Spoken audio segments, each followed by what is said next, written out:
all by myself. No one to walk with, but I'm happy on the shelf. Ain't misbehaving, saving my love for you, for you, for you, for you. I know for certain the one I love. I'm through with flirting, it's you that I'm thinking of. Ain't misbehaving, saving my love for you.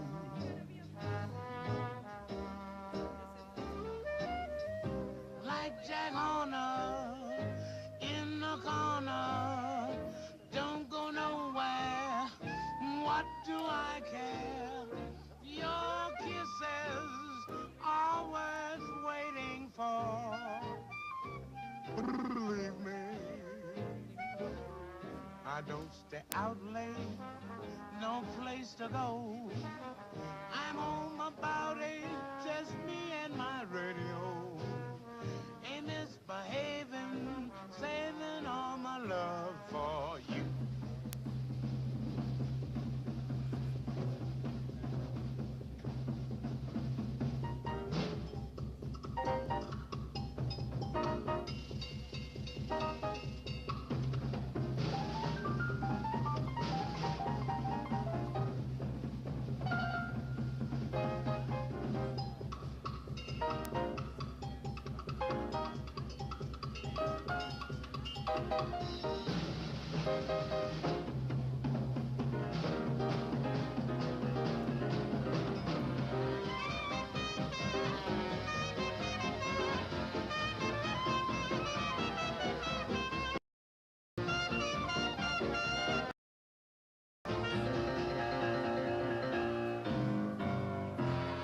I don't stay up late, got no place to go. I'm home about 8, just me and my radio.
Okay, I think we're going to get started in a few minutes. Good afternoon, everyone. We're going to get started in a few minutes. We're going to bring the cardinals out. Thanks for being here. Wow, this is a full house.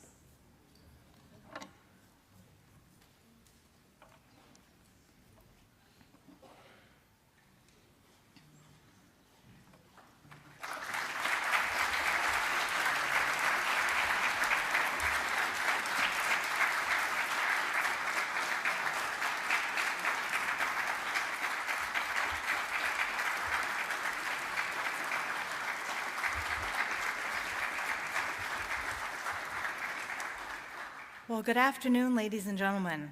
It's so good to see so many of our friends from the media here today. My name is Chieko Noguchi, and I'm the Executive Director of Public Affairs for the U.S. Conference of Catholic Bishops. I want to first thank Monsignor Thomas Powers, the Rector of the Pontifical North American College, for hosting this press event. Monsignor and the faculty here at the college, along with the seminarians studying here who represent every corner of the United States, have been so welcoming, and it's a joy to witness the community's enthusiasm over the last 20 hours. We're so pleased to be joined this afternoon by the cardinal electors. We have 7 of them here. Closest to me is Cardinal Daniel DiNardo, Archbishop Emeritus of Galveston, Houston. We have Cardinal Timothy Dolan of New York, Cardinal Joseph Tobin of Newark, Cardinal Blaise Cupich of Chicago, Cardinal Wilton Gregory of Washington, and Cardinal Robert McElroy of Washington. And then we're also joined by Cardinal Christophe Pierre, Apostolic Nuncio to the United States. Thank you, Your Eminences, for being here. Before we open it up for questions from the media, I'd like to give each of you an opportunity to give a brief reflection on this great moment in the life of the Church. What does it mean to you that we have an American Pope? Thank you very much. This is not my first conclave. I was in one 12 years ago. What I've discovered in both of them is they are both absolutely unique, since the cardinals come together to elect a successor of St. Peter. That's what they do. And with all of the comments that are made by others, they're all interesting. But we, as cardinals, elect a successor of St. Peter. Right now, we elected someone, I'll be the first to be able to make this comment, who also is an American citizen. He's really a citizen of the entire world, since he has spent so much of his life, ministry, missionary work, and zeal for Christ in South America. He was also privileged to be the head of his religious order. So, all things said, yes, he is American, and yes, he represents the big, big picture of the Church. Chieko, thanks to you, and thanks to our extraordinarily effective United States Conference of Catholic Bishops, and thanks for recognizing Monsignor Powers and the glowing hospitality of the North American College here, the American Seminary in Rome. Was my mic on? I better put that commercial in again if that didn't pick up. First of all, you're asking me about my impression. The impression is, and again, like Cardinal DiNardo, I was honored to be here 12 years ago, the amazing moment of enthusiasm, unity, hope, and promise. You were there in the square yesterday. Just the electricity. Nobody does drama like the one Holy Catholic and Apostolic Church. And all over, so I get a text from Charlie, my great-nephew, who was born the day Pope Francis was elected. Uncle Tim, we're all watching the white smoke. We're all cheering Pope Leo, and we're all crying. And please, we're glad you weren't Pope, so am I, so you can come back home. There's that enthusiasm from the mouth of a 12-year-old. Secondly, though, I would agree with Cardinal DiNardo. The fact that he was born in the United States of America, boy, that's a sense of pride and gratitude for us. I think he's a Peruvian citizen. I think during his missionary years in Peru, he so fell in love with the people. I think he was there 3 decades, Cardinal Tobin. And so he became a Peruvian citizen. He's a citizen of the world. And he reminds us that we all have our true, as St. Paul taught us. And that is his role as universal pastor. Where he comes from is sort of now a thing of the past. You know, Robert Francis Prevost is no longer around.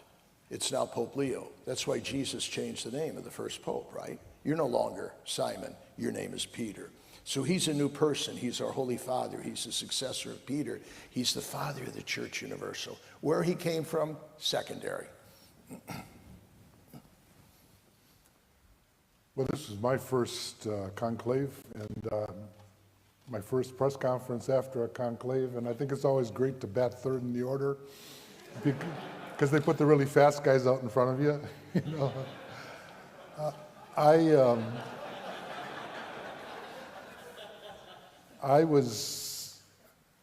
So I had a moment to prepare, and I guess my first experience of the conclave was its starkness. You know, it's a meeting that's a lot more than a meeting that's coming. It happens after a period of mourning, which I don't think is really finished yet, but you know, a period of mourning and things that were part of our lives. Any device that could transmit was taken from us. Any connection with the wider world. Now we had that for a few weeks when we listened to each other talk about what each cardinal present, and not only the voting cardinals, but any cardinal that could still get into the meeting room, talked about for the weeks before the conclave. What does the church need? What's the world need? What are we hoping for? What are we dreaming about? So it was starkness followed by expectation.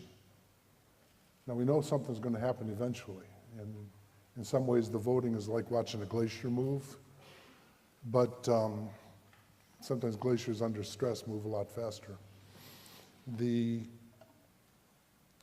I really think that we were not simply counting on the forces that were within that room. We were remembering that it's the Holy Spirit who brings the church together. And it's the Holy Spirit who makes reconciliation possible. And it's the Holy Spirit who calls forth and indicates. And so we just needed to be sensitive to that. And then I saw that kind of reflected in the former Cardinal Bob Prevost, who I've known for about 30 years, worked with him. After one of the ballots, you know, you carry your ballot to the front of the hall, you deposit it, and you say a few words in Latin to say, I'm standing before God, and Michelangelo reminds you of our ultimate destiny. And as best as I can say, this is the one that I think is indicated. Then I walked back and I took a look at Bob, and because his name had been floating around. And he had his head in his hands. And I was praying for him because I couldn't imagine what happens to a human being when you're facing something like that. And then when he accepted it, it was like he was made for it. He just, all of whatever anguish was resolved.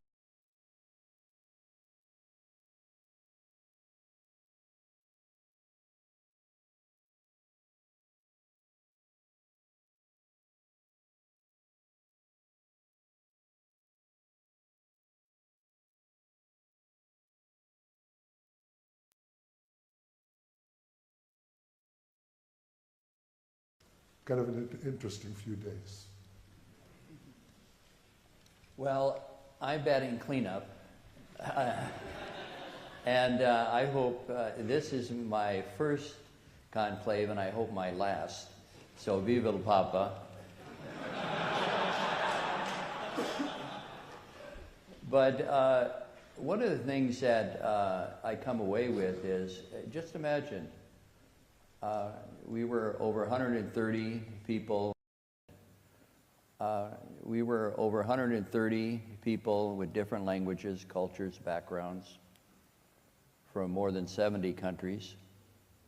And within 24 hours, we were able to come to unity in making a decision.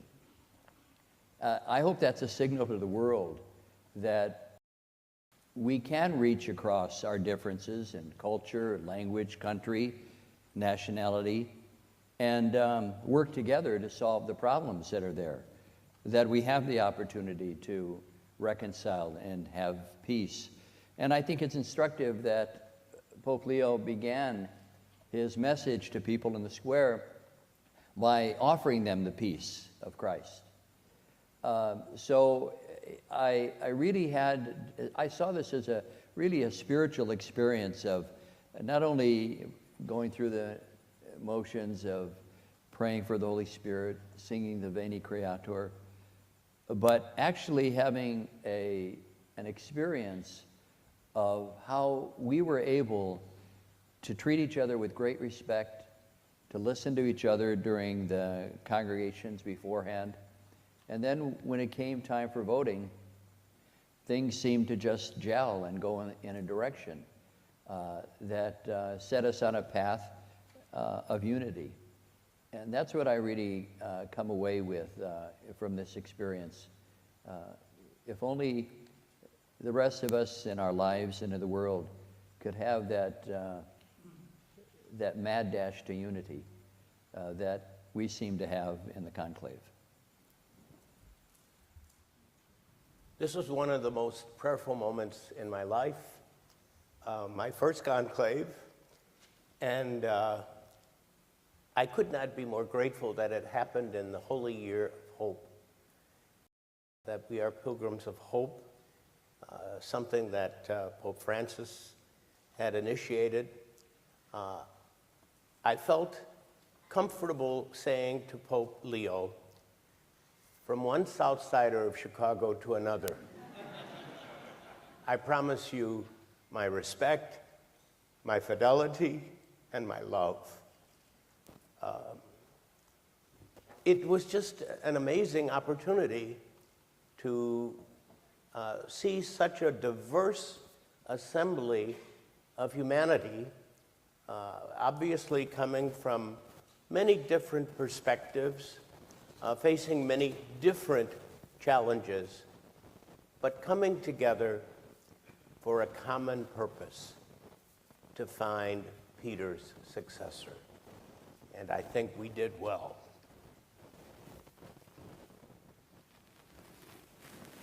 As one who is very American in habits, tastes, and attitudes, I always thought it would be impossible to have an American pope in my lifetime.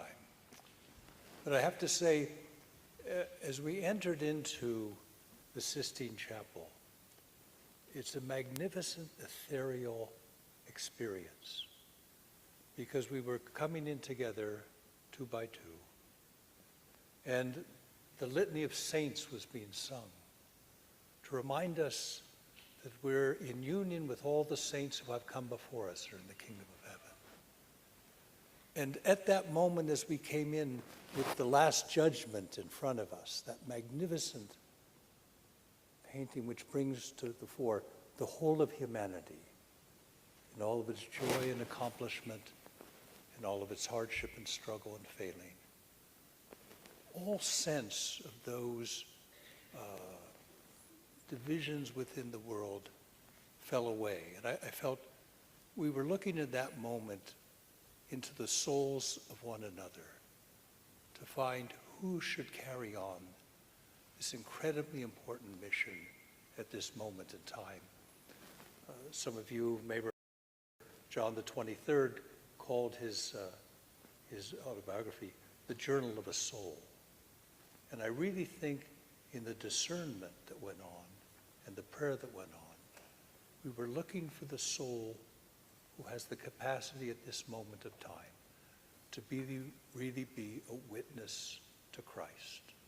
And there was a great movement on the second day, a great movement within the body that was there.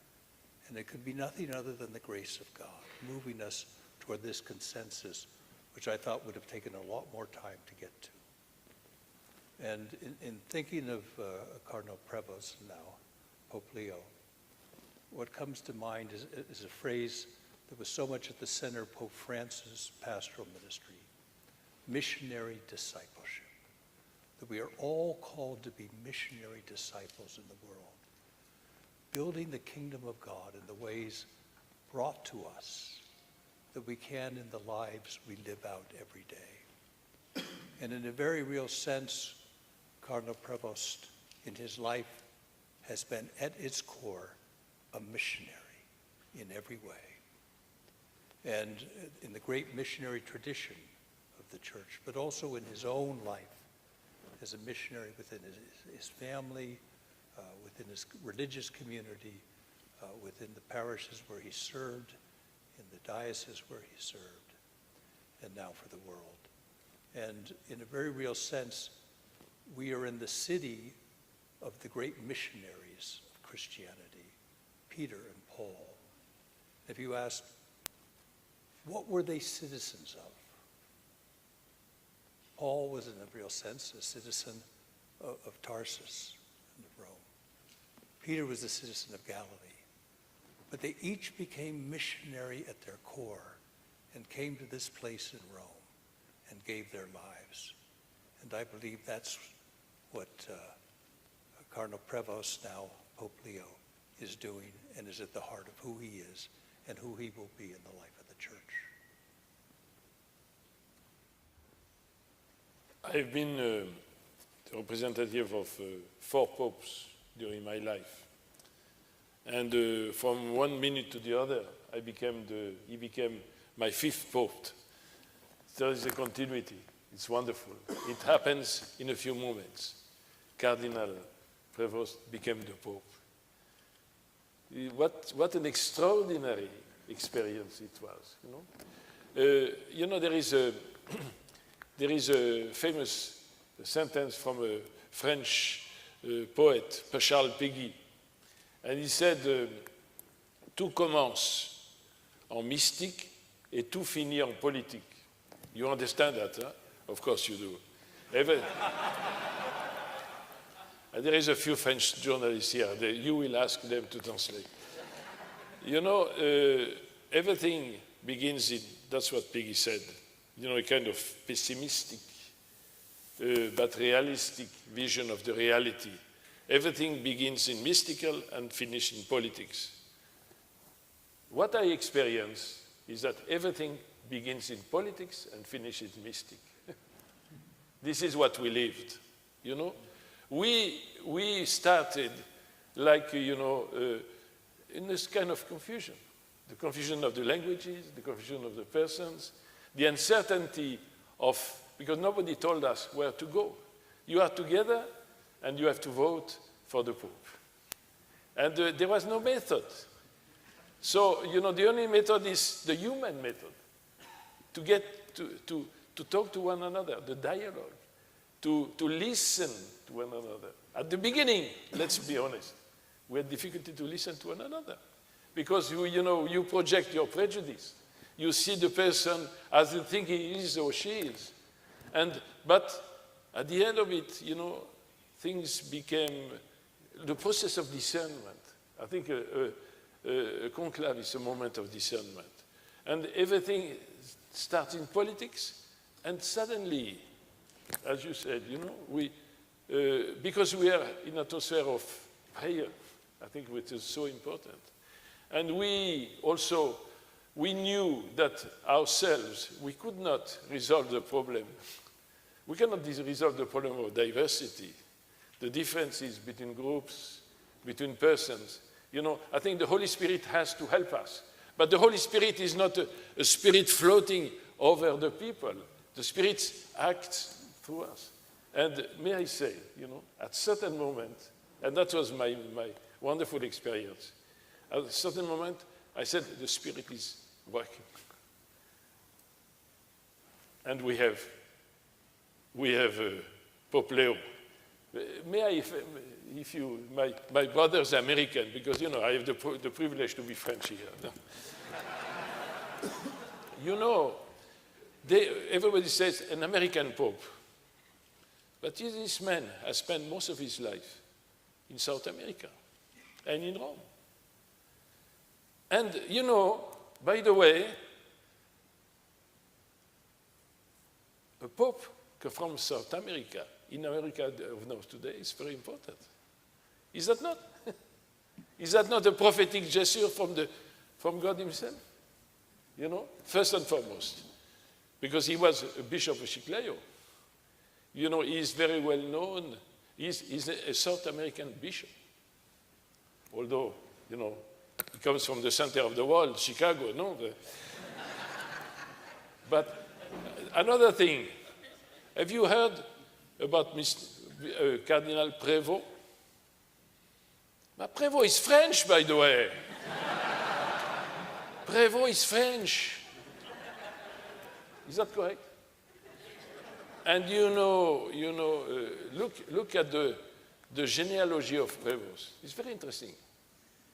It's everything from South America, Haiti, Louisiana. Everything finishes in Chicago, but Chicago is not the end of the world. So that's Cardinal Prévost, a man from Chicago, becomes the Pope of the Universal Church. Thank God. Thank you, Your Eminences. We can now take a few questions from members of the media. I have two seminarians on either side who have microphones. If you'd like to ask a question, please raise your hand and I will call on you and they will bring a microphone over to you. The first question goes to Lester Holt, NBC News. Thanks very much. My question is to Cardinal Tobin.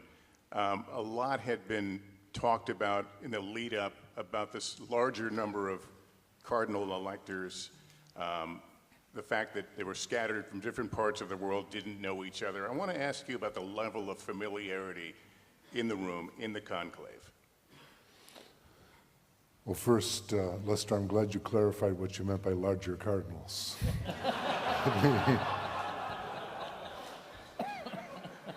I think if the conclave was limited to the conclave, then it would have been an even greater struggle. However, there were these 2 weeks following the funeral of Pope Francis, where there was a daily and intentional getting to know you, and we listened to each other for the better part of that time. And it wasn't the first time that a lot of the cardinals had met. Those who were in the synod in 23 and 24 not only knew, but they also had heard each other talk about what we thought was important. So I think the experience of the Spirit isn't a magical thing. We have to work at it, but sometimes it brings your life experience. It brings you to the edge of a cliff, and you say, "How can I get across?" And in listening to others, you say, "Oh my gosh, there it is. There it is. That's the way to go." So I think we had time that was not restricted to just a few days this week. Okay. The next question goes to Terry Moran.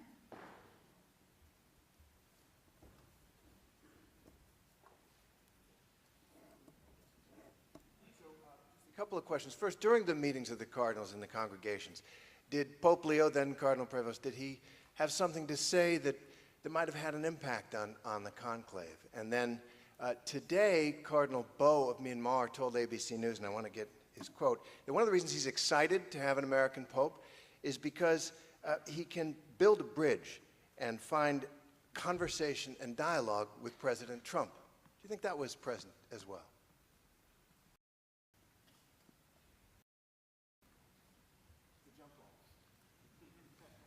I don't remember any particular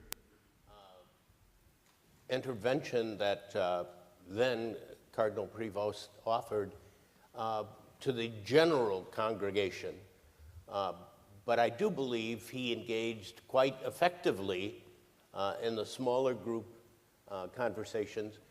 As you can imagine, there are obviously, there were many other cardinals who were not voters, our senior brothers who are also participants in the congregations. But a lot of dialogue occurred at mealtime, coffee break, those moments when you can engage one another in smaller groups. I did not, well, I did on one occasion talk to Cardinal Prevost, and we talked about Chicago, of course. But it wasn't that he got up and made this overwhelmingly convincing speech that just wowed the body.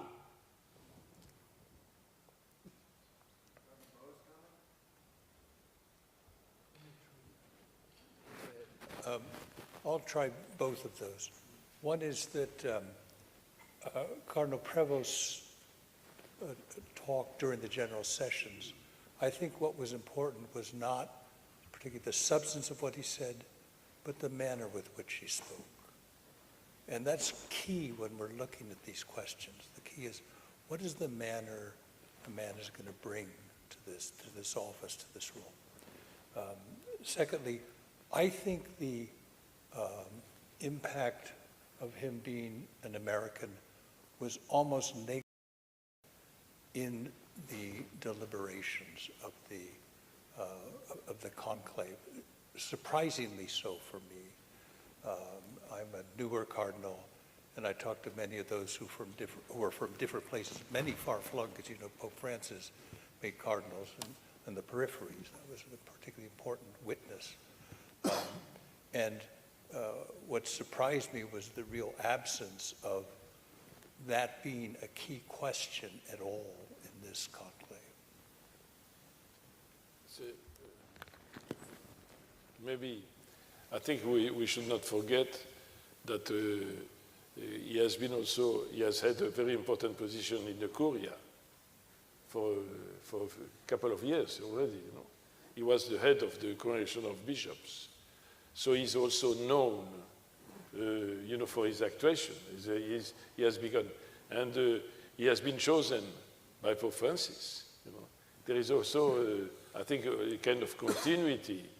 I think he has a deep understanding of who Francis was, and so there is I think this element certainly have had their importance for the choice of this new Pope. Okay, next question, towards the center aisle here. The lady in the aqua jacket. I'm sorry, I'm totally blanking on your name. My name is Delia Gallagher.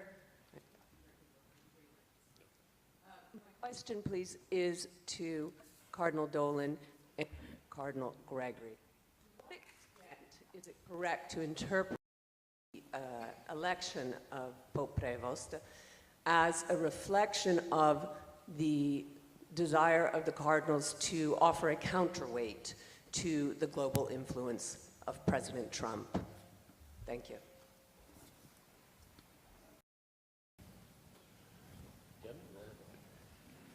I would back up what Cardinal McElroy said. I don't think the fact that Cardinal Prevost was from the United States had much weight. I like the comment of the gentleman who just spoke. It should not startle us that we would look to Pope Leo as a bridge builder. That's what the Latin word pontiff means. He's a bridge builder. Will he want to build bridges to Donald Trump? I suppose, but he would want to build bridges with the leader of every nation. So I don't think at all cardinals would have thought of him as a counterweight to any one person. I don't know if that's ever been true in the history. Perhaps in 1978, perhaps the election of Karol Wojtyła as a counterweight to the communist hegemony would have been a little more apt. But I don't see anything like that now. He would look forward to meeting and very soon, within 10 days, he'll begin almost daily meeting with leaders of the world who will come for rather substantive discussions. I presume one of them down the line would be the President of the United States. Would that be of more heft than the other ones? I don't think it would in his eyes. I didn't sense in the conversations that I had with the other cardinals of the world that the conclave was seen as a continuation of the American political election. Obviously, the cardinals were quite aware of things that have occurred in the United States, statements that have been made, political actions that have been taken. But what the cardinals were concerned about primarily, at least from my conversations with them, was who among us can bring us together? Who among us can strengthen the faith and bring the faith to places where it has grown weak, bring the faith to places where there seems to be less enthusiasm or appreciation of the common things that draw us together. So it wasn't an election conclave, it was a desire to strengthen the Christian faith among God's people. Okay. Next question goes to Maurice DeBall.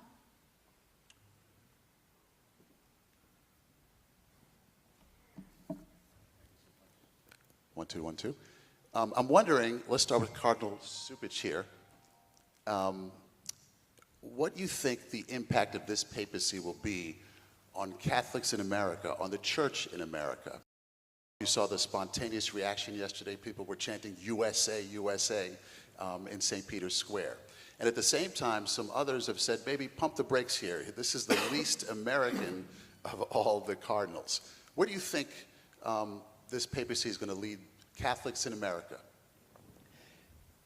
I believe that he will have a special platform given his experience of living in the United States, but also living in another country, a missionary country like Peru, but also here in Rome, to have Catholics take a second look at the teachings of the church that have to do with the social gospel.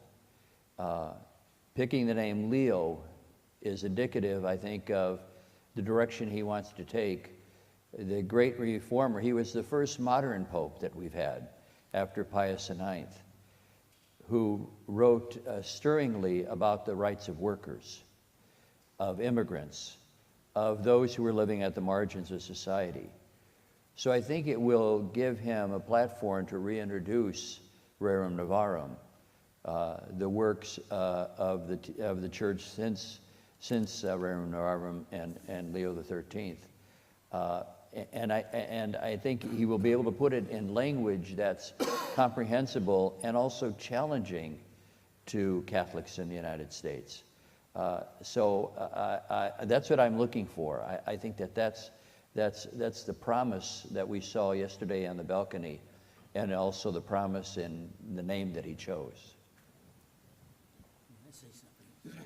I agree with Cardinal Cupich that what is happening with the election of Pope Leo is this man is aware historically of where we are, where we all are. And Pope Leo XIII was an important figure in the history of the most recent church to actually speak about it in a very concrete way about Rerum Novarum, of the new things. And that was about industry and about the speculation of things that made workers live in difficulties. So I think Cardinal is right. That's one thing that he'll have for us. But I want to take him back to Leo the Great, because I live in the 5th century.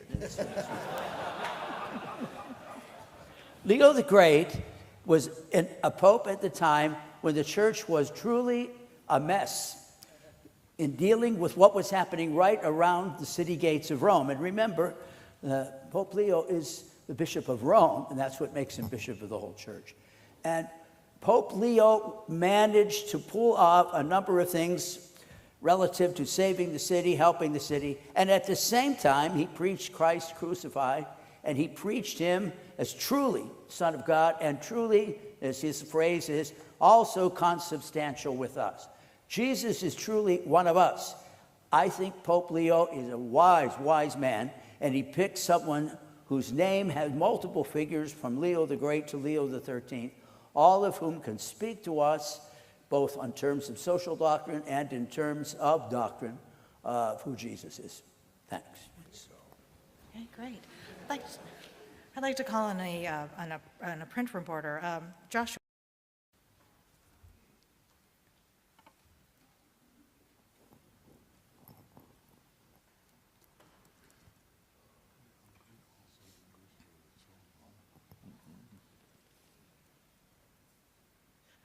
I'm Joshua Mackel with Reuters. Thank you so much. Something I think many of you saw, or we all saw in Pope Francis, was that he was a very free man. He kind of knew who he was, and he spoke very plainly and very openly, I think sometimes in ways that might have caused you all some trouble. And I wonder how you see, well, Pope Francis spoke very freely also about the situation in the U.S. church and in U.S. politics. He addressed President Trump pretty directly. He called the plan to deport millions of migrants a disgrace. I'm wondering if you think Pope Leo is the same kind of free man, if he might speak in terms about what he sees as problems in the political system. And do you hope or want that President Trump might come for the inauguration of the Petrine ministry here in Rome?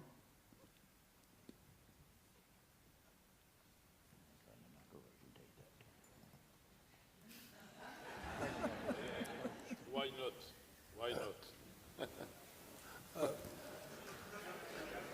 I would say on the question of, is there a freedom in his heart and soul that was in Pope Francis?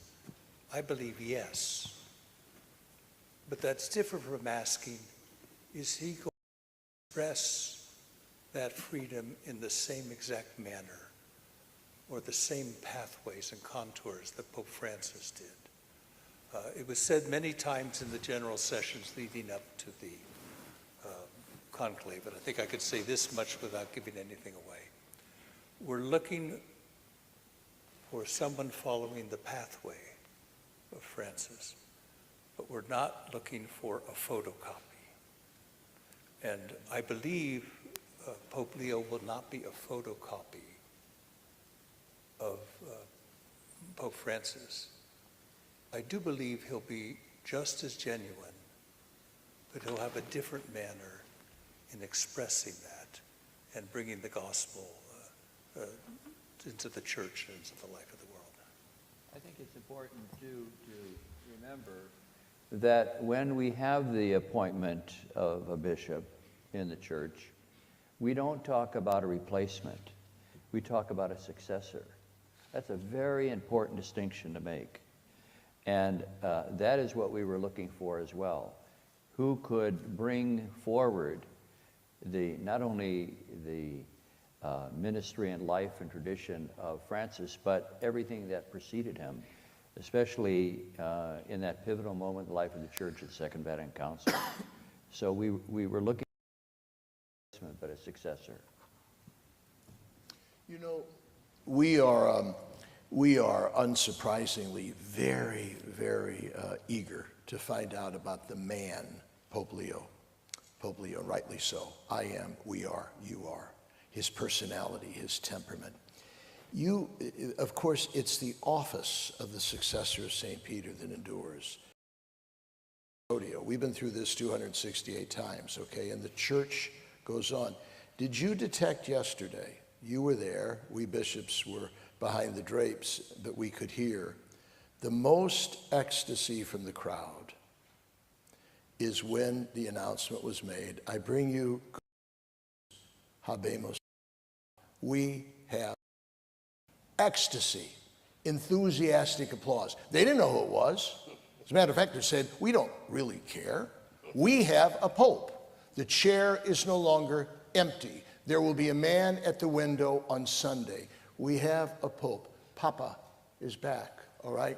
Now, that doesn't that doesn't eradicate our desire to find out the personality of this current pope. But it's that office of the successor of Peter that is supreme. And each one, you got to make gnocchi with the dough you got, as our Italian friends will say. So obviously the personality and the temperament will have a lot to do with it. But boy, oh boy, it's that office, it's that charism, it's that dovere, as the Italians say, that sacred duty and responsibility that is really of the essence. I also think that it's important in looking at Pope Leo to give him space to grow into the office. He's never been Pope before. And so while he comes with a rich heritage, a missionary heritage, a religious heritage, he's going to grow into the office and seize opportunities that perhaps were not ever seen in his life before. There's a tendency for all of us to believe that we can capture tomorrow by looking at yesterday. And I think that Pope Leo will surprise us as he brings his gifts and confronts the challenges and responds in grace to the needs of the church. I think that Cardinal Wilton has a very important point. News cycles, you know, we have to know every bit about Pope Leo now. He's less than 24 hours old as Pope. Give him a chance to reveal his personality, and you and others who are in the media can do that, just watching his actions and his talks and the way he engages people. I'd like to see it develop more before we suddenly make judgments. Joshua, thinking about your question, we all heard, before we started voting, a rather extensive conference that was given by somebody I think you probably remember, Father Cantalamessa, now Cardinal Cantalamessa, who's, I think, around 90 years old, but still a very dynamic and thoughtful speaker. And he, towards the end of his conference, he gave advice that all of us heard, just in case. Advice to the one who's going to be elected. And he said, be yourself. Now, lest that seem to be just simply a life as a selfie attitude, I heard it in terms of a novel that really fascinated me at different times in my life, called Till We Have Faces by C.S. Lewis. And in it, this wise teacher is tutoring two princesses, this tribe, and one who is very bright, very rational, is questioning about the gods, because it's set in pre-Christian Greece, or Macedonia, really. And the princess says, why won't the gods come to us? But in the novel, you realize, God, drop the S and make it a capital G. And he says, the gods will not come to us until we have a face. They don't want to waste their time talking to masks. So I think Pope Leo heard that call as Bob Prevost, and he's going to carry it out with the gifts of grace and nature that God's given him. So I don't think there's a worry about him being a carbon copy of anybody. Okay. The next question goes to Lauren Green, Fox.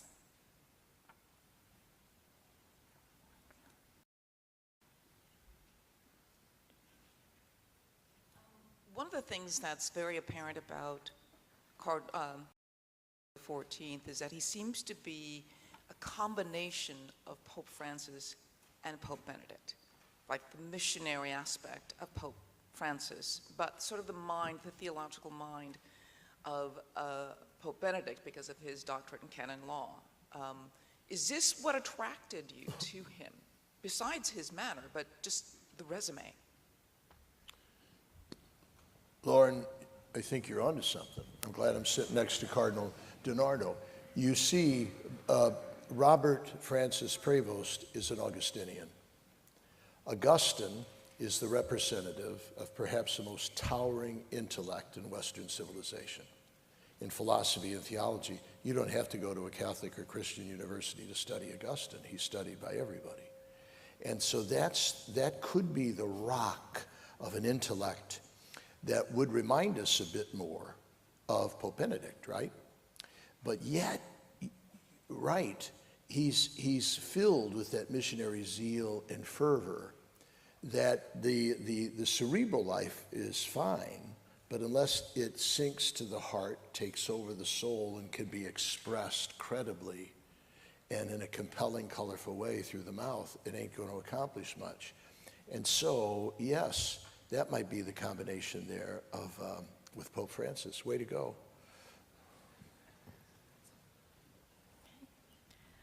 Next question.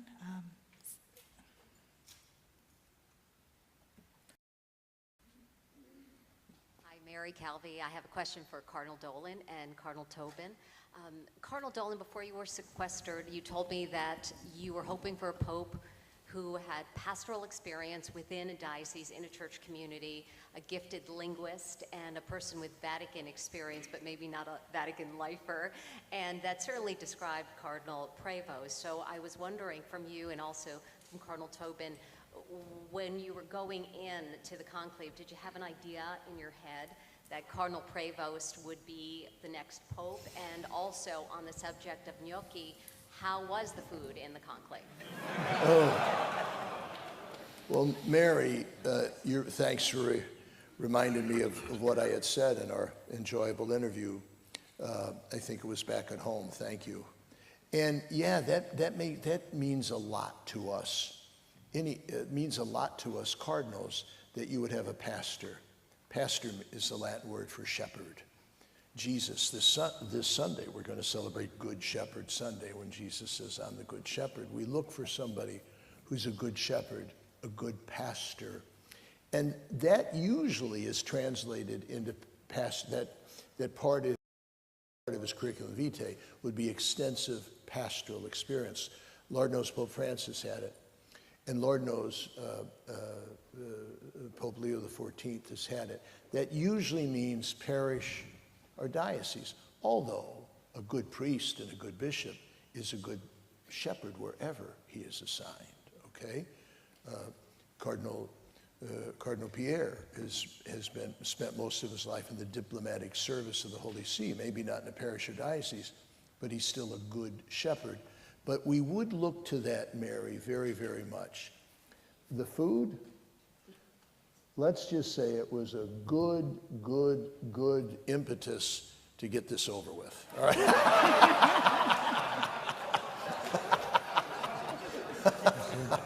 And I could follow by first verifying what Cardinal Dolan said, because last night they had an incredible meal.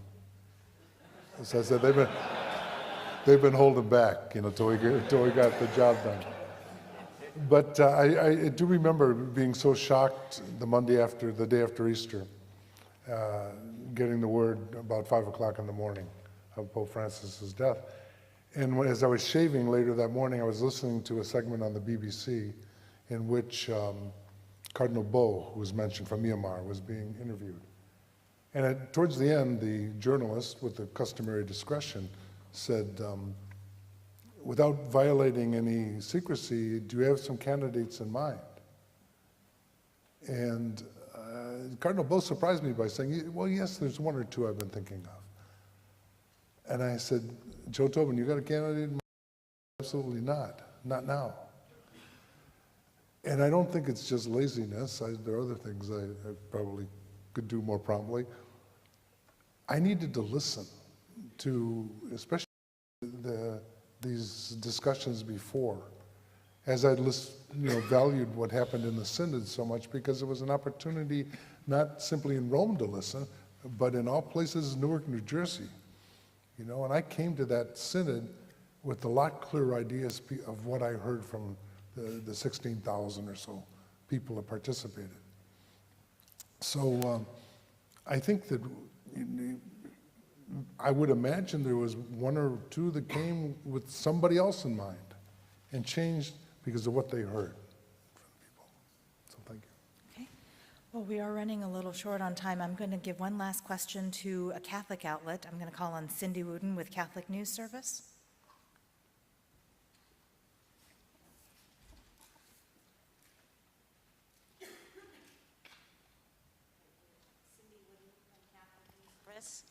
I was wondering, particularly Cardinal Tobin, you were superior of the Redemptorists when Pope Leo was superior of the Augustinians, I think. And so you were in Rome at the same time together. And then you were in the Curia, and he was, I think, in his order and then bishop. And now you serve on the dicastery for bishops that he was the head of. How would you describe the way he works and administers and kind of runs things? What have you noticed about his personality, how he handles difficult challenges, difficult personalities? Well, there's a lot of questions there, Cindy. Let me take a couple of them. Yes, we did work together on a number of projects, and we had similar experiences in the sense that as Superior General, you live about half of the year in this city, and then half of the year in other places. And I think that has to have an effect on you. It's much like in the United States. If you work in another culture other than the one you were raised in, you have to change. I remember a Spanish priest at a meeting in Brooklyn, of all places. It was a conference on the particular forms of worship that Latin Americans feel most at home. And at lunch, he said, "I feel sorry for you." And so I'm bracing myself, for whatever he feels sorry about. I said, "Why?" He said, "Because you're working with these people and you're not one of them." I said, "But I feel like I'm one of them, and I really find life doing what I do." He said, yeah. He said, "But it's like taking a pine tree out of the northern forest and planting it on the beach in Puerto Rico. The pine tree can grow, but it has to change." And so, it's not like a schizophrenic split personality, but it's more like a broadening experience. And I think Bob has had, or Pope Leo has had that, And so he's learned to think different ways. He's learned not only language is just one cultural indicator. In fact, there's some other things that are even more important. And that's going to serve him well, And yes, he's navigated the corridors around in Rome, and that'll serve him well.